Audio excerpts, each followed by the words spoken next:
सुन राजन, कथा आरंभ होने से पहले आज मैं तुम्हें एक प्रश्न नहीं, एक सोच देना चाहता हूं। ये कथा देवताओं की नहीं, बल्कि परंपरा और मन के बीच लिए गए फैसले की है। ध्यान से सुनो, क्योंकि जो आगे आएगा वो केवल अतीत की कथा नहीं, आज के कलयुग का आईना भी है। पर्वतराज की पुत्री माता पार्वती ने अपने पिता का लिया हुआ फैसला स्वीकार नहीं किया। विष्णु जैसे महान देव को भी उन्होंने अपना वर मानने से इनकार कर दिया। वो अपनी सखी के साथ घर छोड़कर घने वन में चली गईं, कठोर तप किया और अपने प्राण तक दांव पर लगा दिए।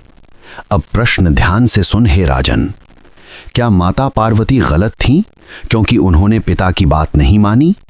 क्या पिता हिमवान गलत थे क्योंकि उन्होंने बेटी की इच्छा से अधिक समाज की इज्जत को महत्व दिया?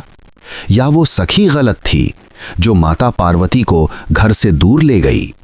यदि तू उत्तर जानते हुए भी मौन रहा तो तेरा सिर 100 टुकड़ों में टूट जाएगा। ये बेताल का नियम है। बेताल ने प्रश्न उपस्थित किया।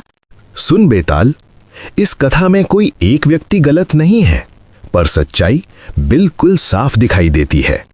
माता पार्वती गलत नहीं थी, क्योंकि यदि किसी से ऐसा करने को कहा जाए जो उसके मन और आत्मा के विरुद्ध हो, तो उसे मानना न्याय नहीं, मजबूरी बन जाता है।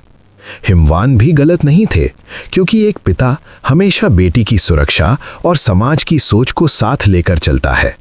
वो हर बार बेटी के दिल की आवाज समझ नहीं पाता। सखी भी गलत नहीं थी, क्योंकि उसने माता पार्वती को भटकाया नहीं, बल्कि उसे साहस दिया। इस कथा में कोई अपराध नहीं है, ये केवल दो सोचों की टकराहट है, एक पुरानी परंपरा की और दूसरी अपने मन के सच को स्वीकार करने की। और जहां नारी को अपने जीवन का निर्णय स्वयं लेने का अधिकार मिलता है, वहां कोई गलती नहीं होती, वहां नया भविष्य जन्म लेता है। तू बोला और मैं चला। अगर आप हमारे YouTube चैनल पर नए हैं तो सब्सक्राइब करें और भगवान की दुनिया की सैर करें। कमेंट बॉक्स में हर हर महादेव लिखना ना भूलें।